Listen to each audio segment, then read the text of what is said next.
Hey guys, well, as you probably know, I'm well down the audiophile rabbit hole these days, and I've decided to completely redo my turntable as per the man, the guru himself. This is Michael Fremer, which I'm sure many of you guys, if you're into the audio stuff, will know about.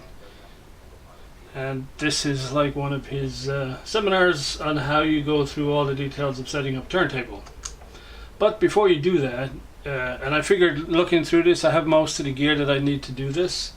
I've ordered up one of those test vinyl records from eBay, which is on its way, and so I'll do that. But first, we get back to the topic of cleaning the records. And so I've been reasonably happy with the vacuum device. However, the downside to it is it's very time consuming. And so if you need to clean a bunch of records, it's like, because you have to put the fluid on, leave it there for a couple of minutes, 3 or 5 minutes, then vacuum it off, and then flip the disc over, do it again. And so you're looking at, I don't know, between 10 and 15 minutes if you do it properly per vinyl.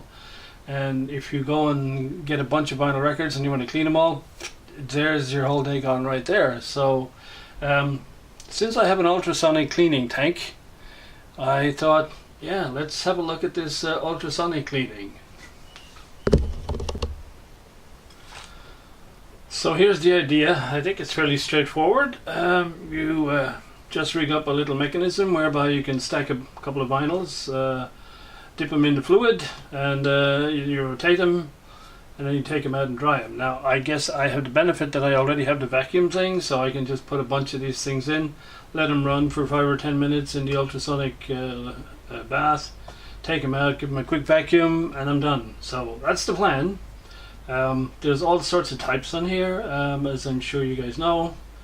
But when I looked at the one, what I would call the production ones you can buy of these, they're so expensive. For a motor and a couple of brackets and stuff, and you're going to pay anywhere from up to $400. I thought, nah, I got enough stuff laying around, I can make one of these. So that's the plan. We're going to make one of these, or my version of it, and see where we go.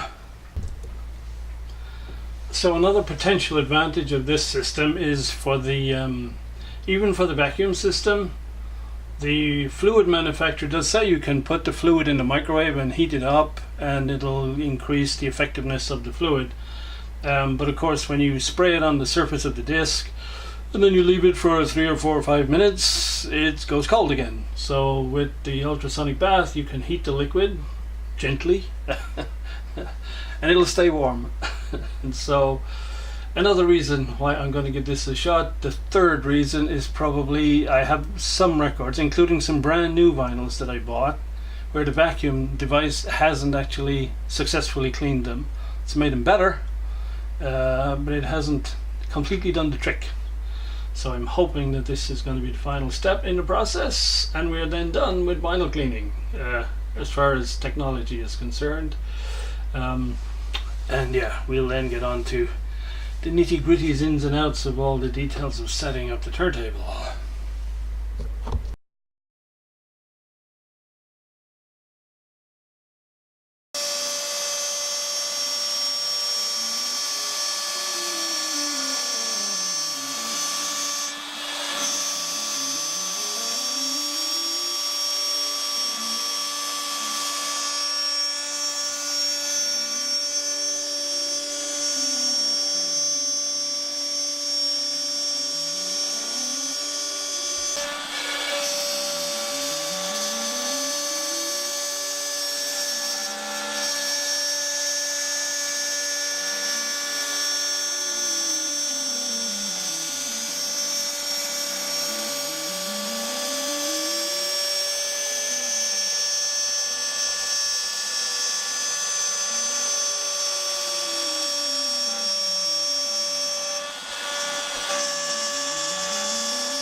So there we go, that looks pretty good. As I say, I'm using just like offcuts of wood that I have available for this project. The wood is 9mm thick and I set the depth to 9mm, and you can see it's close enough, just slightly cuts into the bed at some point. So I'm just going to flip this over 180 degrees and cut 2 more down here.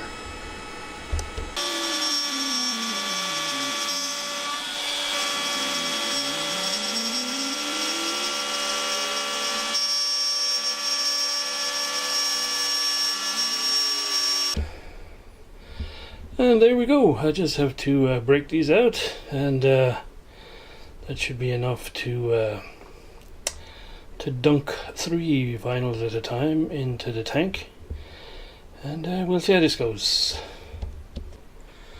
There we go, all tidied up and cleaned up, and a 6mm threaded rod I think we'll use as our shaft, and so with this lot I could put 3 vinyls into the tank. I may get some of that thin rubber sheeting from the craft store and just put, if you like, with some contact adhesive, and put some of that rubber on each side of those discs, just to for added protection, to keep out any water, and to make sure there's no damage to the actual vinyls themselves.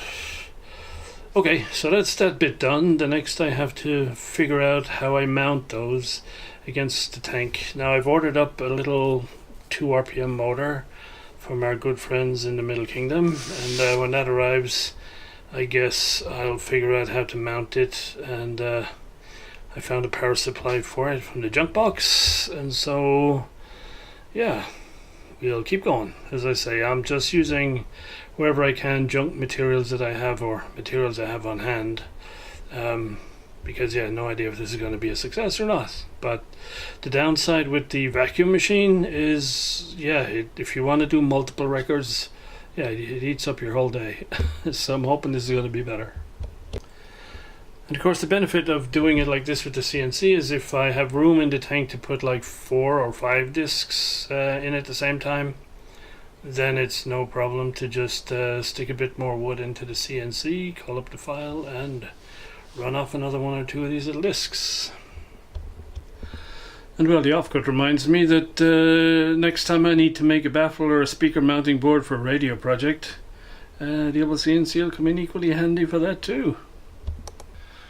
So a bit of basic carpentry later. This is the sort of frame that I'm gonna put around the tank.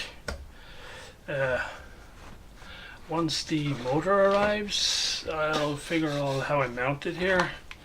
Got an old power supply, 12 volt 3 amp power supply.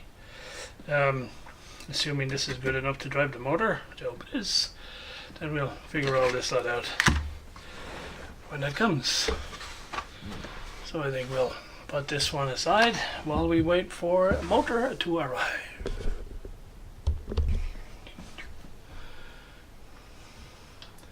There we go, I have clearance here for the mains cable and the on-off switch. There's some vents in here, so hopefully there's enough air, but I can move it forward. It's not critical. The astute among you will have noticed immediately that I have one fairly major flaw with the current design, which is the control panel for operating the tank is right behind this panel. So we'll be having to do some little cutting out here and here, and then put some sort of a strut in the middle to preserve rigidity. But hey, that's what happens when you design as you go along with scraps of wood out of your bin. We get there.